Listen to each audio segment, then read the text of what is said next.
The second of our performance cues that's going to affect your confidence, commitment, control and concentration is that of the visual performance cue.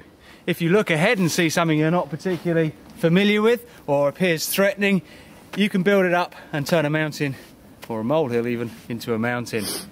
Wet routes, off-camber routes, or in this case frozen routes, are the nemesis of many a rider, especially in the Surrey Hills and other wooded trail areas. In terms of how to tackle and overcome the performance cue, or the visual performance cue, is to look through the section. My individual exact line may alter every time I ride this trail. You can see a number of different lines appearing. What I need is the commitment to pick a line and go with it, and look through that section to where ultimately I want to end up. I can see about 150, 200 yards down the trail here, but only if I keep my head up high, I commit to the section, commit to the line I'm on, and don't try and change horses, or in this case bikes, midstream. In terms of off-camber routes or shale or any loose surface, it's worth remembering that slippery is in fact a state of mind. It does have a physical presence, but mostly it's up here. If you think slippery, you're likely to tighten up, grip harder on the bike and fight the bike. In terms of energy management, it's going to be poor, and the bike is going to buck around and find a line and slide down the routes.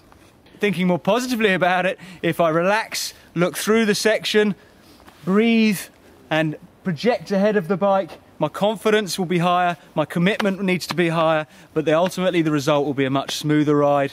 And if the bike does slide slightly offline, it won't matter too much, because I'm thinking about next, and driving the bike through the section rather than reacting to every little slide.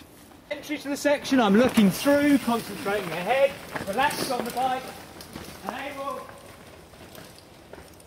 an appropriate level of confidence, enough commitment, and enough application of the core physical skills will see me good. Don't forget, think slippery and the bike slides. Think grippy and you'll do well. The final performance cue that can have an effect on our psychological performance and our physical performance on the bike is that of input. While we're riding down a smooth trail, the bike doesn't fill with much energy, it's quite smooth riding and we don't get much feedback from it. As the trail roughens up, be it roots, rocks, steps or other jolts in the trail, we're going to get a lot more input into the bike. That energy coming into the bike will have an effect on us. If that scares us and we leave our controlled emotional state and go into flight or fight, we're likely to tighten up on the bike. The more we tighten up, the more the energy will affect us, the more the input will deteriorate our overall performance. To combat the negative effects that input as a performance cue can have on your riding, we need to employ good energy management. i.e., as the bike's moving around, we need to move with it. We don't want to put up a brick wall, we want to move and absorb and deal with the energy, drive it out through the bike and release it for speed and to make a nice smooth ride. In order to overcome the negative effects that input can have on us, we need to employ good energy management and keep a nice, calm, controlled emotional state. We're going to look at energy management in more detail in a subsequent article. It's a big topic, there's lots to cover and there's lots of detail. But for now, think about the core essential elements that we've identified so far from the psychological tier and also from the physical tier. Think about projecting ahead of the bike, looking through the section, breathing, remaining supple in your limbs and allowing the suspension to work for you. As we progress down this piece of trail, we might be riding in a state of unconscious competence. As we round this corner and the trail opens up in front of us, we can see roots, quite a strong camber and a little bit more gradient.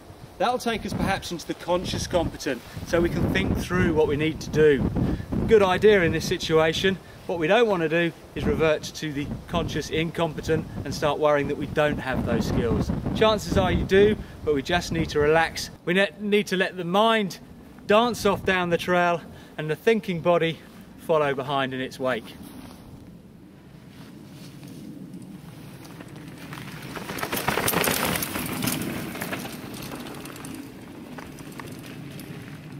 The short section of routes is where my commitment needs to be high. I need to carry that commitment on and on and on down the trail. If my commitment is high, my skill set at least matches the terrain, I know that I can ride confidently through the section. In terms of emotional control, I'm going to stay well within the boundaries of emotional control. Breathing's normal, thinking through the situation, thinking ahead of the bike and letting the bike run. Comes down to having enough confidence to have enough speed through the section. I'll try and apply too much in the way of speed control in the section, and really we're going to start getting into a bit of trouble. The rolling wheels will easily deal with the roots. Suspension will easily do so as well, and much more, but I've got to let the bike do that.